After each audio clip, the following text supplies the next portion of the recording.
ஆண்டவரும் அருமைரட்சகருமாகிய இயேசு கிறிஸ்துவின் நாமத்தினாலே உங்கள் ஒவ்வொருவரையும் வாழ்த்துகிறேன். இந்த நாளிலும் நாம் தியானிக்கும்படி எடுத்துக்கொண்ட வேத பகுதி ஆதியாகமத்தின் புஸ்தகம் 26ஆம் அதிகாரம் 22வது வசனம். பின்பு அவ்விடம் விட்டு பெயர்ந்து போய் வேறொரு துறவை வெட்டினான். அதை குறித்து அவர்கள் வாக்குவாதம் பண்ணவில்லை.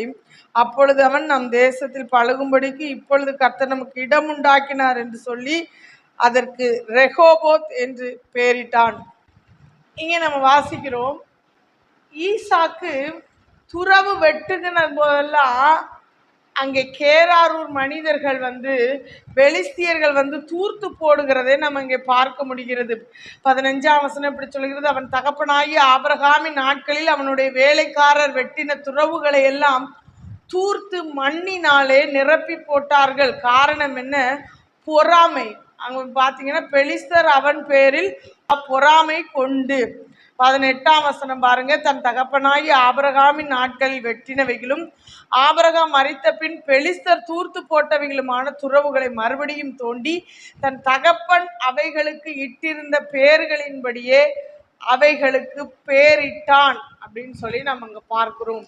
இதே சம்பவத்தை ஆபிரகாமும் சந்திச்சிருப்பார். பாருங்க, ஆதியாகமத்தின் புஸ்தகம் 21ஆம் அதிகாரத்துல நம்ம இப்படி வாசிக்கிறோம், அபிமலேக்கு ஆபிரகாமோடு சமாதான உடன்படிக்கை செய்யும்படி வர்றாரு. அப்போ ஆபிரகாம் சொல்றாரு, ஆனாலும் 21ஆம் அதிகாரம் 25ஆம் வசனம், ஆனாலும் அபிமலேக்கினுடைய வேலைக்காரர் கைவசப்படுத்தி கொண்ட துறவி நிமித்தம் ஆபிரகாம் அபிமலேக்கை கடிந்து கொண்டான். அப்போ அவர் சொல்றாரு, எனக்கு இதை பத்தி தெரியவே தெரியாதுப்பா அப்படின்னு சொல்லிட்டு ஒண்ணுமே தெரியாத பிள்ளையை போல அங்க நடிக்கிறத நம்ம என்ன செய்ய முடியுது, பார்க்க முடிகிறது.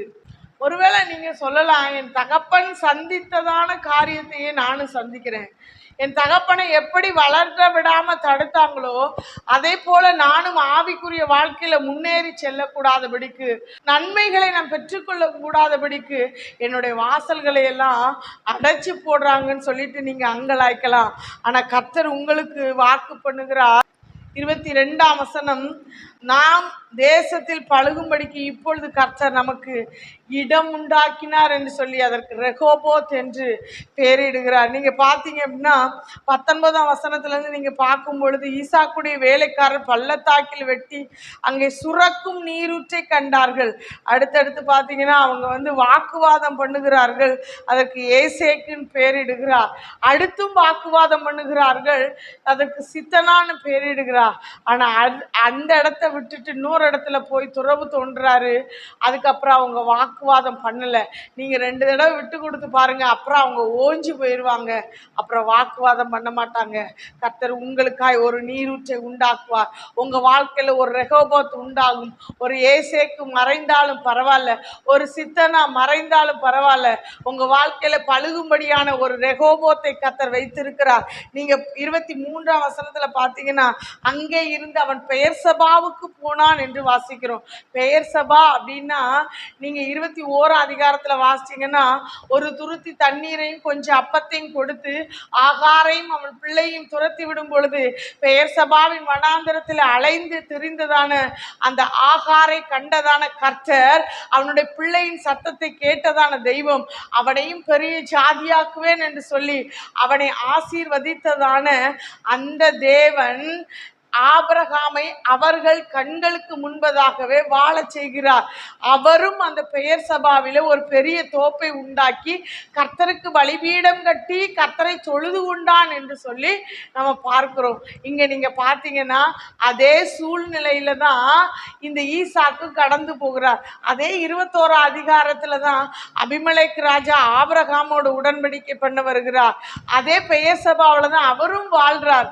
நீங்க அடுத்து பார்த்தீங்கன்னா 26ஆம் அதிகாரத்துல ஈசாக்கு அபிமலேக்கு இடையே காணப்படுகிற அந்த காரியங்களை நாம் பார்க்க முடிகிறது. ஒருவேளை பிரியமானவர்களே, என் வாழ்க்கையில எல்லாமே அடைபட்டு போயிற்று, என் வாழ்க்கையில எல்லாவற்றையும் தூர்த்து போட்டாங்கன்னு நீங்க நினைக்கலாம். உங்களுக்காக ஒரு ரெகோபோத், உங்களுக்காக ஒரு பெயர் சபாவின் அனுபவம் கர்த்தர் தர காத்திருக்கிறார். நீங்க 26ஆம் அதிகாரம் 32ஆம் வசனத்துல பாருங்க, அந்நாளிலே தானே ஈசாக்கின் வேலைக்காரர் தாங்கள் துறவு வெட்டின செய்தியை அவனுக்கு அறிவித்து பார்த்து தண்ணீர் கண்டோம் என்றார்கள்.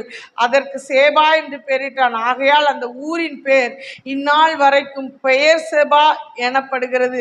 அருமையான தேவ பிள்ளைகளே, உங்க வாழ்க்கையில சத்துரு எத்தனையோ நீரூற்றுகளை அடைத்து போட்டாலும் உங்களுக்காக நற்செய்தியை அறிவிக்கும்படியா உங்க வாழ்க்கையில ஒரு பெயர் சபா ஆரம்பமாகிறது. பிரியமானவர்களே, என் தகப்பன் சந்தித்ததான அந்த பாதகத்தையே நானும் என் வாழ்க்கையில சந்திச்சிட்டு இருக்கேனேன்னு சொல்லி நீங்க அங்கலாய்க்கலாம். உங்களுக்காக கர்த்தர் ஒரு ரெகோபோத்தை வைத்திருக்கிறார். உங்களுக்காக ஒரு பெயர் சபாவை கர்த்தர் வைத்திருக்கிறார்.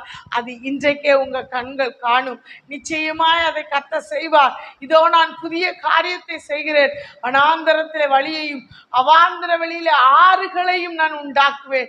அதற்கு முந்தின வசனத்தை பார்த்தீங்கன்னா, முந்தினவைகளை நீ நினைக்க வேண்டாம், பூர்வமானவைகளை நீ சிந்திக்க வேண்டாம். இதோ நான் புதிய காரியத்தை செய்கிறேன். உங்க வாழ்க்கையில ஒரு புதிய காரியம், ஒரு புதிய ரெகோபோத், ஒரு புதிய பெயர் சபா கர்த்தர் இந்த நாளிலே தோன்ற பண்ணுவாராக. ஜெபிப்போமா. அன்பின் பரலோக பிதாவே, தகப்பனே, நீ பேசின நல்ல வார்த்தைக்காய் ஸ்தோத்திரம். நீர் எங்களோடு இடைப்பட்டீங்கப்பா. இந்த நாளிலும் கூட ஆண்டவரே, எங்க வாழ்க்கையில சத்துரு அடைத்து போட நினைத்த எத்தனையோ காரியங்கள் இருந்தாலும், ஆனா என் தேவன் எங்க மேல வச்சிருக்கிற திட்டத்தை ஒரு நாள் நீங்க குன்றி போக விடலப்பா. ஆண்டவரே, சத்துரு அநேக காரியத்தை ஆண்டவரே திட்டம் தீட்டி அடைத்து போட்டாலும், அவைகளை குறித்து எங்களோடு தர்க்கம் பண்ணினாலும், வாக்குவாதம் பண்ணினாலும், தேவன் எங்களுக்காய் நாங்கள் பழுகும்படியாய் ஒரு இடத்தை நீங்க உண்டாக்குகிறதற்காய் ஸ்தோத்திரம். எங்க வாழ்க்கையில ஒரு ரெகோபோத் உண்டாகிறதற்காய் ஸ்தோத்திரம். ஒரு பெயர் சபாவின் அனுபவம் நீரூற்றி எங்களுக்காய் திறக்கப்படுகிறதற்காய் ஸ்தோத்திரம். கரங்கள் எங்களை தாழ்த்தி அர்ப்பணிக்கிறோம். இயேசு கிறிஸ்துவின் மூலம் ஜெபம் கேளு நல்ல பிதாவே. ஆமேன், ஆமேன்.